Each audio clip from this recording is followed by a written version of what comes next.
Hey friends, welcome back for another How I Do Homeschool video. If you are new, welcome. So happy you stopped by to check out today's video. My name is Ashley and I've been sharing about my homeschooling journey here on YouTube for the last 5 years. I have been homeschooling for over 7 years, and so I just come here to share encouragement, tips, tricks, real life stuff, and kind of have these heart-to-heart chats every so often. I actually started a new playlist on my channel called How I Do Homeschool this past year because I was finding that I was getting a lot of questions from newer or homeschoolers who are potentially going through a change in their homeschool, wondering how I do specific things. So I created the playlist. It's here on my YouTube channel called How I Do Homeschool, with the emphasis on how I do homeschool, not how you should. I'm just saying how we do it. And each of the videos is a sit-down video like this where I am talking about a topic, a specific topic. So if you're wondering how I do something in my homeschool, that's it's probably been asked. Of course, I couldn't make a video for every single thing, but when I start seeing requests from you guys that all are asking how I do X, Y, or Z, I mentally make note of that. And once I've received enough people asking, then I'm like, okay, I need to make a video on that, and I will add it to this playlist. So this playlist will be something that I hope to continue to add to whenever a new video idea, strikes me or I get enough requests from you guys. So always, always, always feel free to ask for any videos you guys want to see. I am happy to make them. But I do come back to the videos specifically on this playlist. So after you watch today's video, if you have a video request for how I do something in my homeschool, whether it's something simple like attendance or just something along those lines, or if it's a more deep topic like this, feel free to always ask, leave a request down below.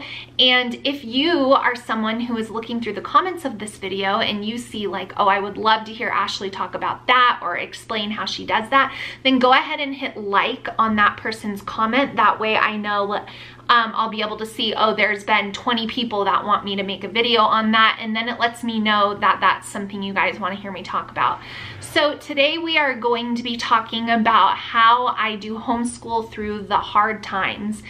And so yeah, that's what this video is going to be. I just wanted to sit down and have a chat with you. This has been a video that a lot of you have requested me to make, just how I do it. How do I get through difficult times in life while homeschooling?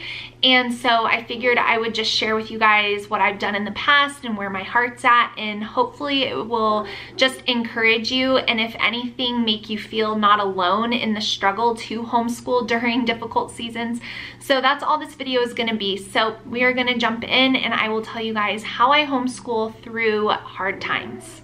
So the first thing I want to say for this video is that I am filming this September of 2021, and it has been a very difficult time in our world for, I would say, the last almost 2 years.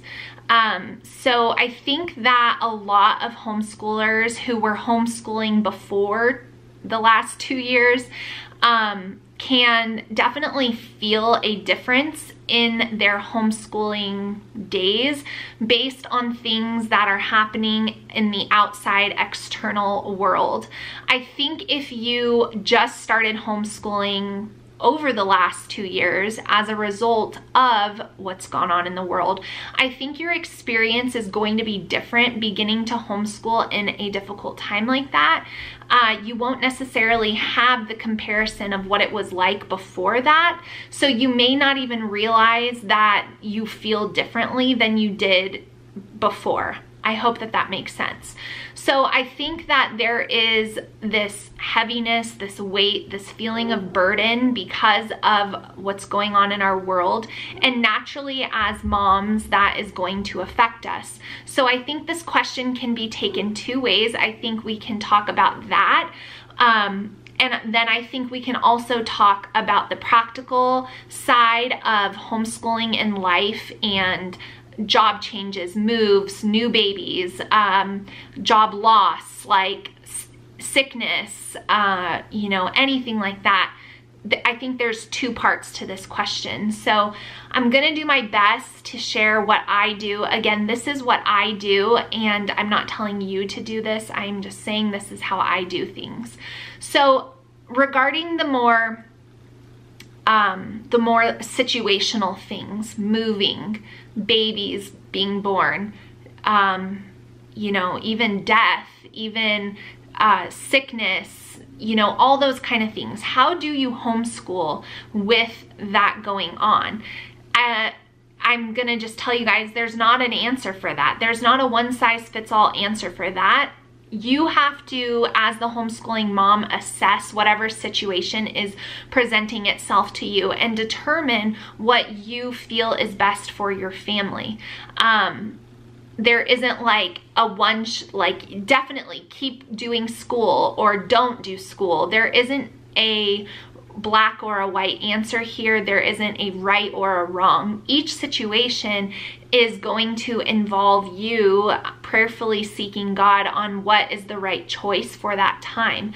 It also is going to depend on your children and you as the homeschooling mom. For example, with moving, I cannot focus and teach my kids in a chaotic home environment. I can't. It goes against everything that my personality, I just can't focus. It would be an absolute disaster. Where some of you guys could be totally fine with boxes all around you, and as long as you have your table, you'll be good to go and start homeschooling right away after a move. As I've moved, you know, since I've been homeschooling, we've moved twice, and I cannot do it when my environment is chaotic. So for me, when I move, I know that about myself. My kids probably would be fine, but I'm not fine. And so when we've moved, I have allowed myself the time that I need to, you know, get situated before I resume back to book homeschool work. But that's just the way that I operate. When there's a new baby coming into a family and you're homeschooling, you know, I understand the concern of like, well, I don't want to give up school for my other kids because the baby and like structure helps. And I understand the back and forth feeling that you can have when you're in that situation. But again, you just have to really ask yourself, you know, what is going to be best for you. I think it's very wise to allow yourself time to physically recover from childbirth before you know, are going all at homeschooling again. That's just my personal opinion. But I definitely think that there's things that you can do while you're nursing or, you know, resting. If you're just having a baby and you're homeschooling, you can have your older kids read to your younger kids. You can have your kids come and read in bed next to you. You can just commit to maybe doing like 1 hour a day of something while you're in that super fresh postpartum period. But I just really feel like there's no right or wrong way to go about homeschooling through difficult life circumstances. And truthfully, if you homeschool for long enough, it's really only a matter of time before you will find yourself homeschooling through a major transition in life, no matter what it is, whether it's moving, a baby, loss, anything. And I think the best thing that you can do in those moments is to pray and to remember that if you are not okay, then homeschooling is going to not feel okay. And so it is better to allow yourself the grace that you need and the space that you need rather than try to force it for the sake of completing a book or a worksheet, which you guys know, like I love all of that, but there's a time and a place for that. And a lot of homeschooling has to do with creating family culture and the memories that your kids are going to remember. And there is such value in learning how to handle life situations, and your kids get to see you modeling that. And so even though they might not be doing a spelling test, trust me, your kids are learning a ton by watching you faithfully navigate whatever difficulty you're going through, whether it's taking care of a new sibling, whether it's dealing with the stress and the logistics of a move. Your kids can help you. They can be a part of that. You can really deepen the team feeling behind your family. And so there is always lessons to be learned through life, and that's really what the basis of homeschooling is. It's so much more than just the curriculum or the books. But I do understand that pull too, and that's why I always talk about, you know, how can you actually do that, because I understand some people are like, whatever, who needs a book? And then there's other of us, like myself, who really enjoy the more structured type. And so yeah, grace and understanding that your kids are going to be learning through whatever you're going through, I think is the number one thing to remember about homeschooling through a difficult life change or a season. And also remembering that it's only a season. It's not going to last forever, and your kids will be totally fine, whether it's a week, a month, 2 months. You know, nothing catastrophic is going to happen in a duration where you need to really focus your attention and time elsewhere. So the other half to this question, I feel like, is regarding the difficulty of the last few years. And one thing that I will tell you is that there have been times where over the last 2 years, it's been more difficult for me than others, and I think that that's very normal and natural. Not everything affects everyone in the same way, and that is totally okay. But if you are someone who is just feeling burdened and heavy by the weight of the world and the sin that just seems like it's just on Front Street for all to see, and no one is doing anything about it, and you just see so many things wrong, and you're worried about the future for your kids, and what is this even going to look like, and all of that, I just want you to know that I too have those thoughts all of the time. It doesn't make you any less of a faith-filled person to have those questions. I hate when I see people kind of diminishing the concerns of others based and making them feel like their faith or something is wrong with them that they feel the way they do. Nothing is wrong with you. I think that that is a totally normal human response to everything that has gone on. But one thing that I want to really encourage you guys through is that all throughout Scripture, all throughout the Bible, you will read of times that were terrible. You will read about years of famine and desperation. But the thing that is common throughout all of those times in history and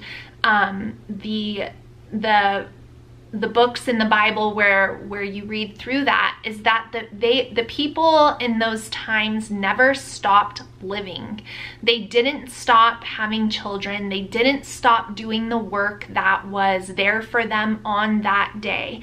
And I think that that is the biggest takeaway that we can have in relation to how do I homeschool through this? Like, how do I keep going? You keep going because that's what God's people have always done. God's people have always kept going no matter what was up against them, no matter what evil they were facing, no matter if it looked like tomorrow might be the last day. I mean, we never know when that is going to occur. And so we are not called to bear the weight of the world on our shoulders. That burden is far too great for us to individually bear. That is not what God has asked us to do. We don't take on the whole world and put it on our shoulders and act like we're God and we can handle it, because we cannot handle it. And I think when people are saying, how do you homeschool through such a difficult time? It's because they feel the weight of that. They feel the weight that is crushing them. It's crushing their spirit. It's crushing everything. And so the reminder is that is not your burden to bear. Take that burden off. What has God called you and I to do? And that is to continue the work that He has laid before us. God has called me to homeschool undoubtedly, and He's called me to encourage many others to homeschool their children. And so that is the work that God has for me each day, and that is what I have to come back to. And I back that up based on scripture. Everything I try to do, or any advice I try to give, comes from the basis of scripture being at the bottom line there. So I think that is one thing that I like to remind myself of in order to keep homeschooling through hard times, is that God hasn't called me to solve all of the world's problems. Because newsflash, even though I would love to be a part of helping in so many different ways, or speaking truth, or doing any of those things, that's not my job. I cannot solve the world's problems. I cannot solve the government's problems. I cannot do anything beyond the means that I have been given, which is my voting capability, if that even counts for anything, and also just what is the work that God has for me individually. And now the work God has for you might be different, but I think how we continue to homeschool through these difficult times is to remember that is the purpose that God has for us in that day. The purpose is to be with our children, to teach our children, to disciple our children, and to glorify God through our lives. The purpose of our day is to not try to act like we can solve every single societal issue, because we cannot. And if you feel that burden, speaking that truth and those reminders to yourself will help, because it is something that I am constantly struggling with. I think people with personalities of like doers, like if you're a doer, you get things done, you make things happen, you are a go-getter. I think those type of personalities really struggle through this time, because there really is nothing we can do. We are at the mercy of other people. We are at the mercy of others' decisions. We are at the mercy of the failures we are witnessing across the board. And as a doer, it is so hard to not be able to do anything. Let me know if you guys relate to that. I feel like that just was, like, I'm preaching to myself here. That is me. I am a fixer. I am a doer. If I see a problem, I address it. I will come up with a solution. I will figure it out. I will help others. Like, that's me. But this is so much bigger than me that I feel helpless. And so I think our minds can kind of get in this spin cycle, almost like a washing machine, where we're just really going round and round and round. I'm sure you guys have seen it, where it's like I don't want to call it a meme, it's a quote basically. I don't know who said it, but it's very true. And it says that if the enemy cannot defeat you, he will distract you. And wow, is that true or what? If God has called us to homeschool, if the enemy cannot defeat us, meaning defeat us in our homeschool, which looks different for everyone. What is defeat in homeschooling? Well, for me, defeat in homeschooling would be like sending my kids back to public school. If the enemy cannot defeat me, which he can't, because I am so convicted and so anchored in homeschooling my children, he cannot defeat that. So what is he going to do? He's going to distract me. He's going to try to make it really difficult for me to focus on homeschooling. He's going to try to deplete my energy sources so that I'm not able to pour out in love and in truth to my family and in turn to you guys. So I think that that's really important, that the enemy doesn't necessarily work in the most obvious ways of like, I'm quitting, I'm sending my kids back to public school, I cannot do it.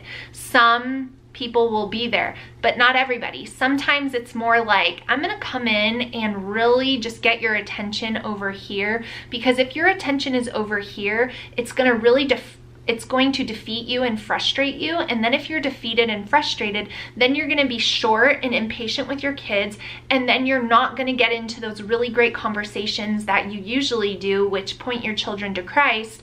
And so see what I mean? So if the enemy cannot defeat us, he will distract us. And I think one of the ways that we continue to homeschool through this really difficult time, which who knows how long this is going to go on for, maybe this is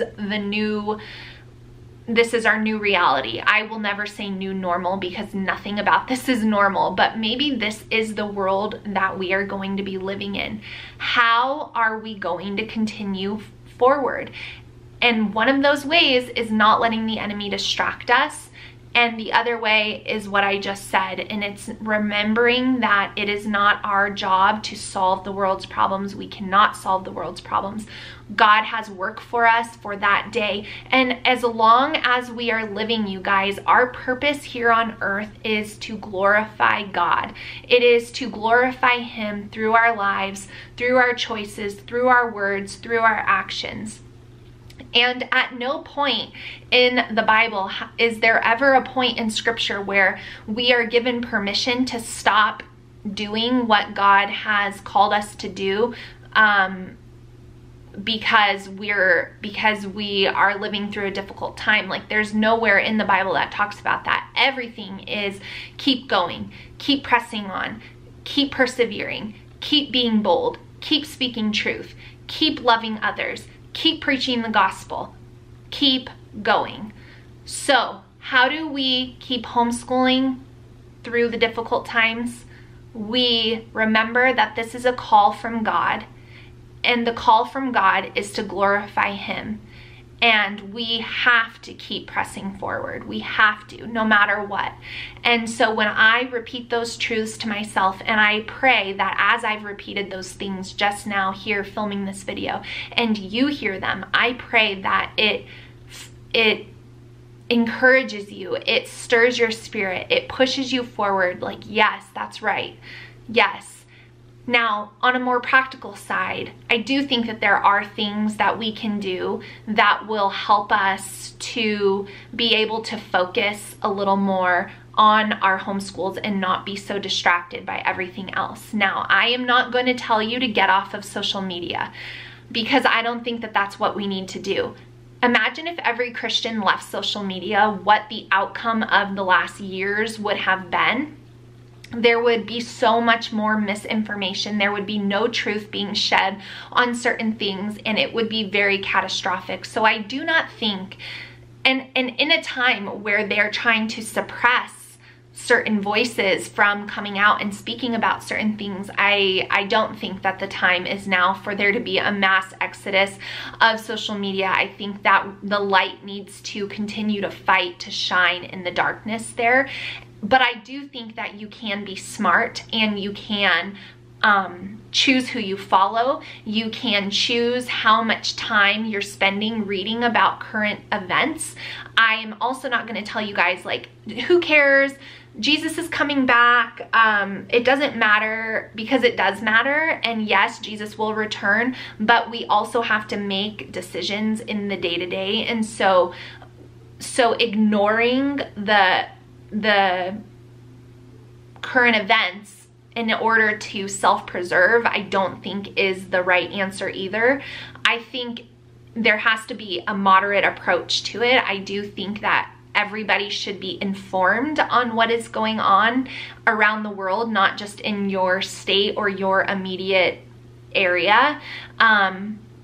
But I do think that you can limit it. I mean, you don't need to be spending 6 hours a day reading different things that are just bringing you down. So it's finding that balance, finding people that you enjoy listening to and encouraging, podcasts, books, social media accounts, whatever it is, people who are encouraging to you and speaking truth into your life, and just, you know, make you want to keep going on this call that God has for your life. I think that that's really important, because we need each other. One person alone can be very downtrodden and weary, but then you come across someone else and they say the right thing at the right time, or they post something and you're like, thank you, I needed that, we are in this together. It's just a reminder of that. So I do think that there are some things that you can do, like limiting your social media, choosing who you follow carefully, you know, those type of things, to help you not be quite as distracted or quite as down as you would be if you were consuming those things all the time. So I think that that's a great place to start. But I think the real motivation has to come from internally. When we are empty, ask God to fill you. When we are just despairing, God, please encourage me. I trust in you. I do not see how this is working out, but I just know that you are sovereign and you know, and I trust in you, God. Please just comfort me. My heart is broken. Like, these are the prayers that I've been praying. And so I think that that's how we homeschool through the hard times, guys. That probably was all over the place, but I'm just speaking from my heart here. I don't have a script. I'm just letting you know where I'm at, what I do, where I'm at mentally, the things that help me. And I hope that it was an encouragement to you. We cannot give up. We cannot back down. We have to keep fighting for truth and bringing God glory in our lives and in the lives of our children. And we have to remain committed and steadfast. And I pray that you all would feel renewal in your spirit after listening to this video. So that is gonna be it, guys. I hope you found this helpful. Let me know your thoughts down below. But I am praying for you guys. We are in this together, and I will see you all in my next one really soon. Bye, guys.